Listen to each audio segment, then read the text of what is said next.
राजा रजवाड़ों की भूमि भारत कितने ही राजशाही वंशों की गौरव गाथा का साक्षी रहा है, लेकिन ब्रिटिश सत्ता के आने के बाद इन राजवंशों की सियासी ताकत धीरे धीरे क्षीण होती गई।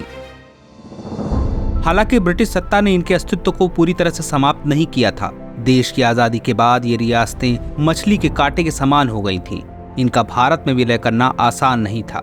इस मुश्किल घड़ी में रियासतों को प्रीवी पर्स की सौगात दी गई। हालांकि आगे चलकर 28 दिसंबर 1971 को मात्र एक संविधान संशोधन ने इन रियासतों से ये सौगात छीन ली। दरअसल 15 अगस्त 1947 में जब देश आजाद हुआ, उस समय देश में 500 से ज्यादा देशी रियासतें सत्ता मौजूद थी। मतलब ये कि लोकतांत्रिक आजाद भारत के अंदर कई राजवंश शासन कर रहे थे और वे अपनी सत्ता किसी को सौंपने के इच्छुक नहीं थे। ऐसी स्थिति में लोकतंत्र की संपूर्ण स्थापना करना मुश्किल था। इसके अलावा एक समस्या ये भी थी कि भारतीय स्वतंत्रता अधिनियम 1947 ने रियासतों को यह विकल्प दिया कि वे भारत या पाकिस्तान अधिराज्य में शामिल हो सकती हैं या एक स्वतंत्र संप्रभु राज्य के रूप में स्वयं को स्थापित कर सकती हैं। ऐसे में यदि कोई रियासत पाकिस्तान में शामिल होती है तो इसका अर्थ ये होता कि भारत की सीमा के अंदर पाकिस्तान है। इससे अंतर्राष्ट्रीय सीमा का निर्धारण करना भी मुश्किल हो जाता। इसके अलावा भी बहुत सारी नीतिगत समस्याएं उत्पन्न हो जाती।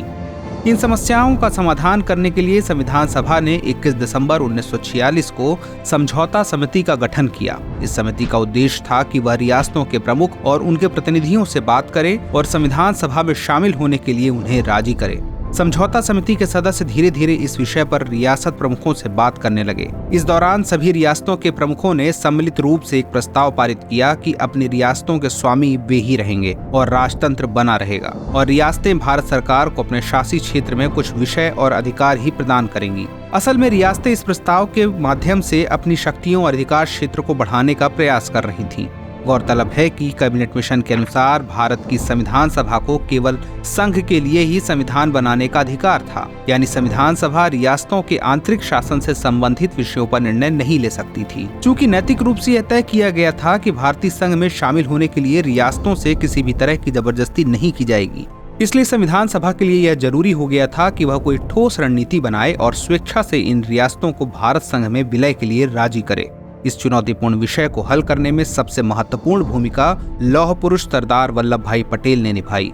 उन्होंने रियासतों के विलय के लिए महत्वपूर्ण कदम उठाए। सबसे पहला काम तो उन्होंने ये किया कि देश भर में भाषणों और सभाओं के माध्यम से जनतंत्र का प्रचार किया और बताया कि कैसे लोकतंत्र में वास्तविक सत्ता आम लोगों के पास रहेगी। इनके इन भाषणों का लोगों पर मनोवैज्ञानिक प्रभाव पड़ा, लेकिन इससे तो केवल लोग सहमत हो सकते थे, मगर सत्ता का विलय तो रियासत के प्रमुखों को करना था। रियासतों को विलय के लिए उन्हें सहमत करने के लिए सरदार पटेल ने एक दिलचस्प रणनीति अपनाई और रियासतों को प्रीवी पर्स की सौगात दी। इस सौगात ने लगभग सभी रियासतों को भारत संघ में शामिल होने के लिए सहमत कर लिया। प्रीवी पर्स का जिक्र संविधान के अनुच्छेद 291 में किया गया था। इसके तहत यह प्रावधान किया गया कि रियासत प्रमुखों को अपने रियासत को भारत संघ में विलय करने की सहमति प्रदान करने के बदले उन्हें सालाना एक निश्चित राशि प्रदान की जाएगी। रियासतों को यह भुगतान भारत की संचित निधि से किए जाने का प्रावधान किया गया और इस धनराशि को सभी प्रकार के करों से मुक्त रखा गया। असल में इस रणनीति को अपनाने के पीछे कई कारण थे। पहला कारण तो ये था कि रियासतों को भारत संघ में शामिल करने के बाद रियासतों की आय स्रोत पर संकट आ जाता, क्योंकि रियासतों की आय का प्रमुख स्रोत उन्हें मिलने वाला राजस्व था और भारत संघ में रियासत के मिलने के बाद उसको ये राजस्व मिलना बंद हो जाता। इसके पीछे की दूसरी वजह ये थी कि संविधान सभा चाहती थी कि रियासतों के मन में विलय के पश्चात किसी प्रकार का विद्रोह न जन्म ले। प्रीवी पर्स के तहत रियासतों को उनकी शक्ति और आर्थिक संपन्नता के आधार पर राशि आवंटित का प्रावधान किया गया। साल 1954 में जम्मू कश्मीर के विलय के साथ सभी रियासतों का भारत संघ में विलय हो चुका था। विलय के बाद इन रजवाड़ों को प्रीवी पर्स के तहत तय की गई राशि मिल रही थी, लेकिन साल 1971 में रियासतों की सियासत में नाटकीय परिवर्तन आता है। साल 1971 में 26वां संविधान संशोधन किया जाता है और पूर्व भारतीय राज्यों के शासकों के प्रीवी पर्स और विशेषाधिकारों को समाप्त करने का निर्णय संसद में पारित हो जाता है।